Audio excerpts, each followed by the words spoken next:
এই মুহূর্তে আপনারা দেখছেন আপনাদের প্রিয় বিশ্বস্ত বাংলা সংবাদ চ্যানেল রোজ বাংলা। আজকের বিশেষ বিশেষ সংবাদগুলি প্রথমেই এক নজরে দেখে নেব, তারপরে যাব বিস্তারিত খবরে। নামের আগে আর ডাক্তার লিখতে পারবেন না, আরজি করের প্রাক্তন অধ্যক্ষ সন্দীপ ঘোষ। এলো বড় পদক্ষেপ। জয় শ্রীরাম স্লোগান এবার থেকে সব জায়গায় আর দেওয়া যাবে না, কর্মীদের সতর্ক করে জানিয়ে দিলেন আরএসএস প্রধান মোহন ভাগবত। তিরুপতি মন্দিরের লাড্ডুতে মাছের তেল, গরুর চর্বি রিপোর্ট ঘিরে চরম চাঞ্চল্য, খোদ অভিযোগ জানালেন রাজ্যের মুখ্যমন্ত্রী।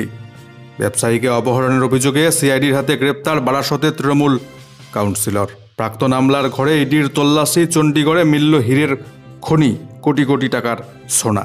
বাংলাদেশের অন্তর্বর্তী সরকারের প্রধান নোবেলজয়ী মোহাম্মদ ইউনূসের মনোভাব নিয়ে চরম চিন্তায় আশঙ্কায় ভারত নয়াদিল্লি। বাংলাদেশ ক্রিকেট দল সাকিবরা ভারতে কেন খেলতে এসেছেন? বাংলাদেশে হিন্দু নির্যাতনের ঘটনা তুলে কেন্দ্রকে এবার মোদী সরকারকে তোপ উদ্ভব পুত্রের। অপরদিকে নতুন প্রকল্প চালু, রাজ্যে মহিলারা প্রতি মাসে পাবেন হাত খরচের জন্য 2100 টাকা করে। নতুন প্রকল্পের নাম লাডো লক্ষ্মী। এছাড়াও মিলবে মাত্র 500 টাকার রান্নার গ্যাস সিলিন্ডার। আমাদের চ্যানেলে নতুন এসে থাকলে অবশ্যই সাবস্ক্রাইব করে পাশের বেল আইকনে ক্লিক করবেন সংবাদগুলো প্রতিনিয়ত সবার প্রথমে দেখবার জন্য। আরজি করের প্রাক্তন অধ্যক্ষ সন্দীপ ঘোষের রেজিস্ট্রেশন বাতিল। নামের আগে আর লিখতে পারবেন না ডক্টর, আর ডক্টর রইলেন না সন্দীপ ঘোষ। নামের আগে ডাক্তার কথাটিও আর লিখতে পারছেন না আরজি করের প্রাক্তন অধ্যক্ষ। রেজিস্ট্রেশন বাতিল হওয়ায় আর প্রেসক্রিপশনও লিখতে পারবেন না তিনি। আরজি কর হাসপাতালে দুর্নীতি এবং খুন এবং ধর্ষণের ঘটনায় প্রমাণ লোপাটের গুরুতর অভিযোগে সিবিআই হেফাজতে বন্দী রয়েছেন সন্দীপ ঘোষ। তার রেজিস্ট্রেশন বাতিল করে দিল এবার রাজ্য মেডিকেল কাউন্সিল। প্রাক্তন অধ্যক্ষের বিরুদ্ধে একাধিক অভিযোগ এনেছেন ডাক্তারি পড়ুয়ারাও। সন্দীপ ঘোষের বিরুদ্ধে ওঠা অভিযোগের ভিত্তিতে ওয়েস্ট বেঙ্গল মেডিকেল কাউন্সিলের 2 সদস্য ব্যবস্থা গ্রহণের আর্জি জানিয়েছিলেন। সেই মর্মে প্রথমে শোকজ করা হয় সন্দীপ ঘোষকে, কিন্তু শোকজের কোনো জবাব দেননি তিনি। অবশেষে সন্দীপ ঘোষের রেজিস্ট্রেশন বাতিল করে দেওয়া হলো। জয় শ্রীরাম এই স্লোগানটি এবার থেকে আর দেওয়া যাবে না সমস্ত জায়গায়, কর্মীদের সতর্ক করে জানিয়ে দিলেন আরএসএস প্রধান মোহন ভাগবত। সর্বত্র জয় শ্রীরাম, বন্দে মাতরম স্লোগান দেওয়া যায় না, এমনটাই মত রাষ্ট্রীয় স্বয়ংসেবক সংঘের প্রধান মোহন ভাগবতের। বুধবার দিল্লিতে এমনটাই জানিয়েছেন তিনি। বুধবার দিল্লিতে আয়োজিত একটি অনুষ্ঠানে মোহন ভাগবত সমাপ্তি ভাষণ দিতে উঠতেই দর্শক আসন থেকে জয় শ্রীরাম এছাড়া বন্দে মাতরম ধ্বনি দেওয়া হয়। এরপর বক্তব্যের শুরুতেই তিনি জানিয়ে দেন, সব কিছুর একটা জায়গা রয়েছে, স্লোগান দেবারও একটা জায়গা রয়েছে, এটা সেই জায়গা নয়। মোহন ভাগবতের বক্তব্য অত্যন্ত তাৎপর্যপূর্ণ। সাম্প্রতিককালে সংঘ তথা বিজেপির বহু নেতাকর্মী সর্বত্রই জয় শ্রীরাম স্লোগান দিয়ে থাকেন। এমনকি সংসদের ভেতরেও বিজেপি সাংসদদের দেওয়া জয় শ্রীরাম স্লোগানের ধ্বনিতে মুখরিত হতে দেখা গিয়েছে। বস্তুত জয় শ্রীরাম ধ্বনিকে ধর্মীয় আগ্রাসন প্রকাশের মাধ্যম হিসেবে ব্যবহার করার অভিযোগ উঠেছে বিজেপির বিরুদ্ধে। এমনকি অতীতে দেখা গিয়েছে নেতাজির স্মরণ সভাতেও বিজেপি কর্মীরা জয় শ্রীরাম স্লোগান দিয়েছেন। বহু সরকারি অনুষ্ঠানেও দেখা গিয়েছে জয় শ্রীরাম স্লোগান দিতে। বস্তুত মোহন ভাগবতের এই বক্তব্যকে বিজেপির সেই সমস্ত কর্মীদের জন্যও সতর্কবার্তা হিসেবে দেখা হচ্ছে যারা রামের নামে স্লোগান দিয়ে মানুষের মধ্যে ভীতির সৃষ্টি করার চেষ্টা করে। তিরুপতি মন্দিরের লাড্ডুতে মাছের তেল, গরুর চর্বি রিপোর্ট ঘিরে চরম চাঞ্চল্য, খোদ অভিযোগ জানালেন রাজ্যের মুখ্যমন্ত্রী। তিরুপতি মন্দিরের প্রসাদী লাড্ডুতে ব্যবহৃত হচ্ছে গরুর চর্বি এবং মাছের তেল। অন্ধ্রপ্রদেশের মুখ্যমন্ত্রী চন্দ্রবাবু নাইডুর এমন গুরুতর অভিযোগ ঘিরে শোরগোল পড়ে গিয়েছিল গোটা রাজ্য জুড়ে। এবার সামনে এলো টেস্ট রিপোর্ট, আর সেই রিপোর্টে এই দাবিকে মান্যতা দিয়ে জানানো হয়েছে যে অভিযোগ উঠেছে সেটা সত্যি। লাড্ডু পরীক্ষা করে দেখা গিয়েছে এর মধ্যে গরুর চর্বি এবং মাছের তেল ছাড়াও রয়েছে পাম তেল। গত বুধবার চন্দ্রবাবু নাইডু অভিযোগ করেন, ওয়াইএসআর কংগ্রেসের শাসনকালে লাড্ডুতে পশুর চর্বি ব্যবহার করা হতো মাছের তেল, কিন্তু তিনি ক্ষমতায় আসার পর পরিবর্তন করে খাঁটি ঘি দিয়ে তৈরি হচ্ছে শ্রী ভেঙ্কটেশ্বর মন্দিরের প্রসাদী লাড্ডু। এহেন অভিযোগের পরেই শোরগোল পড়ে যায়। বিদ্বেষের কারণেই এমন মন্তব্য করা হচ্ছে দাবি করে রাজ্যের ভূতপূর্ব শাসক দল। তাদের মতে চন্দ্রবাবুর এমন মন্তব্য আসলে রাজনৈতিক উদ্দেশ্য প্রণোদিত। কেবল চন্দ্রবাবুই নয়, চন্দ্রবাবুর সুরেই জগমোহন রেড্ডির সরকারকে তোপ দেখেছেন রাজ্যের তথ্য প্রযুক্তি মন্ত্রী নারা লোকেশও। তিনি বলেন, তিরুমালার ভগবান ভেঙ্কটেশ্বর স্বামী মন্দির আমাদের সবথেকে পবিত্র মন্দির। আমি অবাক হয়েছি যে ওয়াইএস জগমোহন রেড্ডি প্রশাসন তিরুপতির প্রসাদে ঘির বদলে পশুর চর্বি ব্যবহার করেছিল। এর জবাবে ওয়াইএস কংগ্রেসের রাজ্যসভা সাংসদ সুব্বা রেড্ডি এক্স হ্যান্ডেলে জানিয়েছেন, তিরুমালা প্রসাদ সম্পর্কে বিদ্বেষপূর্ণ মন্তব্য করেছেন চন্দ্রবাবু নাইডু। কিন্তু এমন অভিযোগ করবেন না। কিন্তু এবার টেস্ট রিপোর্ট প্রকাশের পর নিঃসন্দেহে অস্বস্তি বাড়ল বিষয়টি ঘিরে। নজর রাখছি পরের গুরুত্বপূর্ণ সংবাদটির দিকে। বাংলাদেশের নতুন অন্তর্বর্তী সরকারের প্রধান নোবেলজয়ী মোহাম্মদ ইউনূসের মনোভাব নিয়ে চরম আশঙ্কায় নয়াদিল্লি। চলতি মাসের শেষ সপ্তাহে নিউ ইয়র্কে রাষ্ট্রপুঞ্জে সাধারণ অধিবেশনে উপস্থিত থাকবেন ভারতের বিদেশমন্ত্রী, বাংলাদেশের অন্তর্বর্তী সরকারের নেতারা। প্রধানমন্ত্রী নরেন্দ্র মোদীও ওই সময় উপস্থিত থাকবেন নিউ ইয়র্কে। উভয় রাষ্ট্রের শীর্ষ পর্যায়ে বৈঠক হবার সম্ভাবনা এখনও পর্যন্ত নেই, কিন্তু হতে পারে কূটনৈতিক পর্যায়ের দ্বিপাক্ষিক বৈঠক। তার আগে মোহাম্মদ ইউনূসের সাম্প্রতিক পদক্ষেপগুলি নিয়ে গভীর আশঙ্কা প্রকাশ করল নয়াদিল্লি। সাউথ ব্লক সূত্রে বক্তব্য, ইউনূসকে ঘিরে সাম্প্রতিক সময়ে কিছু বিতর্ক তৈরি হয়েছে, বিশেষ করে মৌলবাদী ইসলামপন্থী দলগুলির সঙ্গে তার সংযোগ নিয়ে। চরমপন্থী গোষ্ঠী হেফাজতে ইসলামের নেতা মামুনুল হকের সঙ্গে ইউনূস সাক্ষাৎ করেছিলেন সম্প্রতি, যা উদ্বেগ তৈরি করেছে ভারতে। জল্পনা শুরু হয়েছে বাংলাদেশের নতুন রাজনৈতিক প্রেক্ষাপটে ইউনূস মৌলবাদীদের আশ্রয় দিচ্ছেন কিনা তা নিয়ে। নয়াদিল্লির অনুমান, ইউনূস হয়তো রাজনৈতিক পরিসরে হেফাজতের প্রভাবকে বৈধতা দিচ্ছেন। এর ফলে মৌলবাদী উপাদানগুলি আরও সাহসী হয়ে জাতীয় রাজনীতিতে তাদের আরও বৃহত্তর কণ্ঠস্বর হাসিল করতে পারে। কূটনৈতিক শিবিরের মতে, জামায়াত এবং হেফাজতে ইসলাম যদি রাজনৈতিক সুবিধা পায়, তাহলে বাংলাদেশের শিক্ষা, বাংলাদেশের লিঙ্গ নীতি, বাংলাদেশের সাংস্কৃতিক অনুশীলনে বিরাট বড় পরিবর্তন আসতে চলেছে, যা সামাজিক সংঘাত বাড়িয়ে তুলবে। বাংলাদেশের সংখ্যালঘু সম্প্রদায়, ধর্মনিরপেক্ষ কর্মীরা আরও বিপন্ন বোধ করবে বাংলাদেশে, আশঙ্কা প্রকাশ করছে নয়াদিল্লি। বাংলাদেশ ক্রিকেট টিম ভারতে কেন খেলতে এসেছেন? বাংলাদেশে হিন্দু নির্যাতনের ঘটনা তুলে কেন্দ্রকে তোপ এবার উদ্ভব পুত্রের। বাংলাদেশে লাগাতার নির্যাতনের শিকার হচ্ছেন হিন্দু ভাই বোনেরা। সেই বাংলাদেশের ক্রিকেট দলকে কেন ভারতে আসার অনুমতি দেওয়া হলো, এই প্রশ্ন তুলে এবার ভারতের কেন্দ্রীয় সরকারকে একহাত নিলেন আদিত্য ঠাকরে। সোশ্যাল মিডিয়ায় উদ্ভব পুত্রের প্রশ্ন, বাংলাদেশের সংখ্যালঘুদের বেহাল দশা নিয়ে যারা সরব হয়েছেন, তারা কেন বিসিসিআই এর সঙ্গে এই সিরিজ নিয়ে কথা বলল না? প্রসঙ্গত, আওয়ামী লীগ সরকারের পতনের পর থেকে বাংলাদেশে বারবার সংখ্যালঘুদের নির্যাতনের অভিযোগ উঠেছে। হিন্দু সহ অন্যান্য সংখ্যালঘু সম্প্রদায়ের ওপর হামলা হচ্ছে, এমন খবর ছড়াচ্ছে সোশ্যাল মিডিয়ায়। এই বিষয়টি নিয়ে উদ্বেগ প্রকাশ করেছেন খোদ ভারতের প্রধানমন্ত্রী নরেন্দ্র মোদী নিজেই। এমনকি হিন্দু মহাসভার তরফে সাফ হুমকি দেওয়া হয়েছে, বাংলাদেশ ক্রিকেট দল কানপুরে খেলতে এলে তাদের বিরুদ্ধে বিক্ষোভ দেখানো হবে। এমনকি ম্যাচের আয়োজন করতে না দেওয়ার হুমকিও দিয়েছে ওই সংগঠন।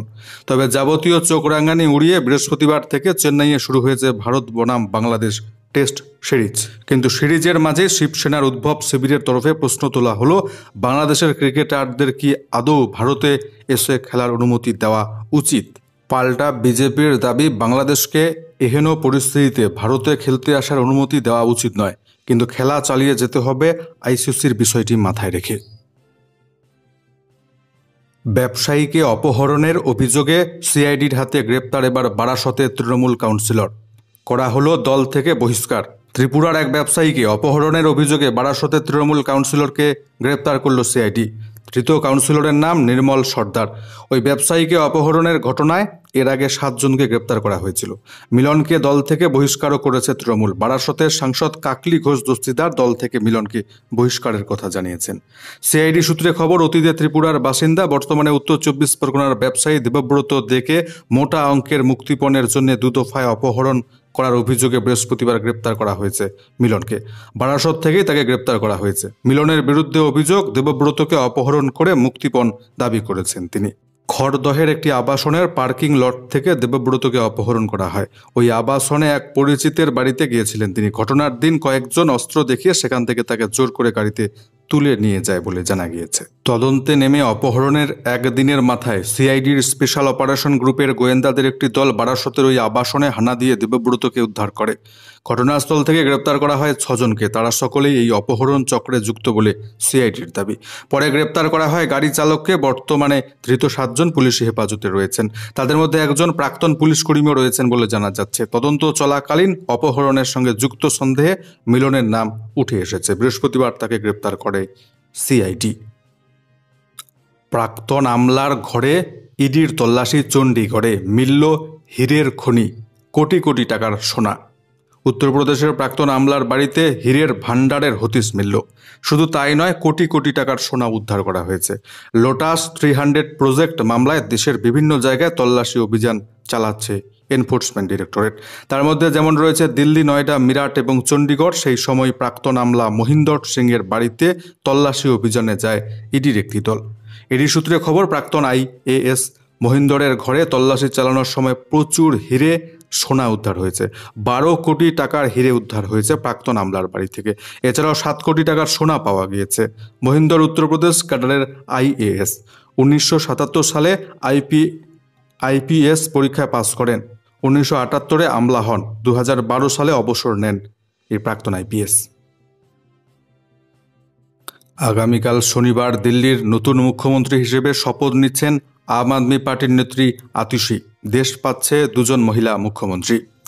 শনিবার দিল্লির মুখ্যমন্ত্রী হিসেবে শপথ নিচ্ছেন আতিশি। প্রথমে স্থির হয়েছিল শুধু আতিশি মুখ্যমন্ত্রী হিসেবে শপথ নেবেন, কিন্তু পরে স্থির হয় তার মন্ত্রীরাও শপথ নেবেন শনিবার। দিল্লির মুখ্যমন্ত্রী হিসেবে অরবিন্দ কেজরিওয়ালের পদত্যাগের পরে আতিশি এই দায়িত্ব নিচ্ছেন। আম আদমি পার্টির পক্ষ থেকে জানানো হয়েছে, কেজরিওয়াল তার নিরাপত্তা প্রত্যাহার করে নিয়েছেন। আগামী 15 দিনের মধ্যে মুখ্যমন্ত্রীর বাসভবনও ছেড়ে দেবেন অরবিন্দ কেজরিওয়াল। মঙ্গলবার বিকেলে কেজরিওয়াল আতিশি এবং মনীষ সিসোদিয়াকে সঙ্গে নিয়ে উপরাজ্যপালের বাসভবনে যান। সেখানে নিজের ইস্তফার কথা সরকারিভাবে ঘোষণা করেন অরবিন্দ কেজরিওয়াল। একই সঙ্গে আতিশিও নতুন সরকার গঠনের দাবি জানায়। তবে মুখ্যমন্ত্রীর পদে আতিশির মেয়াদ বেশি দিনের নয়। আগামী বছর ফেব্রুয়ারি মাসেই দিল্লিতে নির্বাচন হবার কথা। কেজরিওয়াল নিজে অবশ্য নভেম্বরে দিল্লিতে ভোট চাইছেন। আম আদমি পার্টি পুনরায় নির্বাচিত হলে যে কেজরিওয়ালই ফের দিল্লির মুখ্যমন্ত্রীর কুর্সিতে বসবেন, সেটা দলের তরফে অবশ্যই স্পষ্ট করে দেওয়া হয়েছে। বলিউড সুপারস্টার সলমন খানের বাবাকে এবার প্রকাশ্যেই দেওয়া হলো হুমকি। গ্রেপ্তার দম্পতি। অভিনেতা সলমন খানের বাবা তথা জনপ্রিয় চিত্রনাট্যকার সেলিম খানকে প্রকাশ্য রাস্তায় চরম হুমকি। ঘটনাকে কেন্দ্র করে চাঞ্চল্য ছড়িয়েছে। প্রতিনিয়ত প্রাতঃভ্রমণে বের হন সলমন খানের বাবা। বুধবার সকালেও সেই মতো বান্দ্রার বাড়ি থেকে প্রাতঃভ্রমণে বেরিয়েছিলেন। রাস্তায় একটি বেঞ্চের ধারে বসেছিলেন সেলিম খান। অভিযোগ, তখনই এক দম্পতি স্কুটারে করে এসে সেলিম খানকে হুমকি দেন। তারা বলেন, লরেন্স বিষ্ণুইকে খবর দেব নাকি। এ কথা বলেই স্কুটার নিয়ে চলে যান ওই দম্পতি। বিষয়টি আচমকা ঘটে যায়, রীতিমতো চমকে যান সেলিম খান। এরপরেই থানায় অভিযোগ দায়ের করেন সেলিম খানের দেহরক্ষী। সিসিটিভি ফুটেজ পরীক্ষা করে ওই দম্পতিকে চিহ্নিত করেছে পুলিশ। পরে গ্রেপ্তার করা হয়েছে তাদের। প্রসঙ্গত, এই লরেন্স বিষ্ণুই গ্যাং এর দুষ্কৃতীরাই সলমনের মাথা ব্যথার কারণ। কখনো প্রকাশ্যে হুমকি, আবার কখনো বাড়িতে হামলা চালানোর সবটাই করেছে তারা। তাই সলমনের জন্য বাড়তি নিরাপত্তার ব্যবস্থা করেছে মহারাষ্ট্র সরকার। চলতি বছরের এপ্রিল মাসে বলিউডের ভাইজানের বাড়ি লক্ষ্য করে গুলি চালায় 6 বন্দুকবাজ। হতাহতের কোনো ঘটনা না ঘটলেও আতঙ্কিত হয়ে পড়েছিলেন সলমন খান। এই বন্দুকবাজদের পরে গ্রেপ্তারও করে মুম্বই পুলিশ। তদন্তে জানা যায়, গ্যাংস্টার লরেন্স বিষ্ণুই সলমনকে হত্যার ছক কষে প্রায় 20 লক্ষ টাকা সুপারি দিয়েছিল। রাজ্যে চালু হচ্ছে নতুন প্রকল্প। মহিলাদের প্রত্যেক মাসে হাত খরচের জন্য দেওয়া হবে 2100 টাকা করে। নতুন প্রকল্পের নাম লাডু লক্ষ্মী। এছাড়াও মাত্র 500 টাকায় মিলবে রান্নার গ্যাস সিলিন্ডার। বিনামূল্যে মিলবে বিদ্যুৎ। জানাচ্ছি আপনাদেরকে বিস্তারিত। নজরে মহিলা ভোট ব্যাংক, আর তাই ভোটমুখী হরিয়ানায় পশ্চিমবাংলা লক্ষ্মীর ভাণ্ডারের আদলে এবার নতুন প্রকল্পের ঘোষণা। বুধবার কংগ্রেস সভাপতি মল্লিকার্জুন খাড়গে হরিয়ানায় প্রকাশ করেছেন দলের ইস্তেহার। সেখানে লক্ষ্মীর ভাণ্ডারের ধাঁচে সরকারি প্রকল্পে প্রত্যেক মহিলাকে 2000 টাকা করে মাসে অনুদান দেওয়ার কথা ঘোষণা করে কংগ্রেস। এর পরদিন সংকল্পপত্র প্রকাশ করল বিজেপি, অর্থাৎ নির্বাচনী ইস্তেহার প্রকাশ করল বিজেপি। আর বিজেপির সভাপতি জগৎ প্রকাশ নাড্ডা প্রতিশ্রুতি দিলেন, বিজেপি হরিয়ানায় ক্ষমতায় এলেই প্রতি মাসে মহিলাদের দেবে 2100 টাকা করে, অর্থাৎ কংগ্রেসের থেকে তারা 100 টাকা বেশি দেবে। প্রকল্পের নাম লাডু লক্ষ্মী। কল্পতরু হওয়ার প্রতিশ্রুতি এখানেই শেষ নয়। বলা হয়েছে, বিজেপি হরিয়ানায় সরকার গঠন করলে রান্নার গ্যাস সিলিন্ডার দেওয়া হবে মাত্র 500 টাকায়। তবে আপনাদেরকে জানিয়ে রাখি, প্রসঙ্গত কমবেশি প্রতিটি জনমত সমীক্ষায় বলা হচ্ছে হরিয়ানায় পিছিয়ে আছে বিজেপি। সিংহভাগ সমীক্ষায় সরাসরি 90 আসনের মধ্যে কংগ্রেসকে একক গরিষ্ঠতা পাওয়ার পূর্বাভাস দেওয়া হচ্ছে। সর্বশেষে এক নজরে আজকের রাজ্যের ওয়েদার রিপোর্টটি আমরা দেখে নিচ্ছি। আজকে উত্তরবঙ্গে দার্জিলিং, জলপাইগুড়ি, কালিম্পং এই জেলাগুলিতে বিক্ষিপ্তভাবে 2-1টি জায়গা জুড়ে হালকা মাঝারি বৃষ্টিপাতের সম্ভাবনা। আলিপুরদুয়ার 2-1টি জেলায় সামান্য হালকা বৃষ্টি, বজ্রপাতের সম্ভাবনা। এছাড়াও কোচবিহার, উত্তর এবং দক্ষিণ দিনাজপুর, মালদা জেলায় আজকে পুরোপুরি শুকনো আবহাওয়া থাকবে, কোনো বৃষ্টিপাতের সম্ভাবনা নেই। অপরদিকে আজকে দক্ষিণবঙ্গের প্রত্যেকটি জেলাতেই বিক্ষিপ্তভাবে সামান্য হালকা মাঝারি বৃষ্টিপাতের সম্ভাবনা। এই মুহূর্তে ভারী অতি ভারী বৃষ্টিপাতের কোনো সম্ভাবনা দক্ষিণবঙ্গের কোনো জেলার জন্য দেয়নি আবহাওয়া দপ্তর।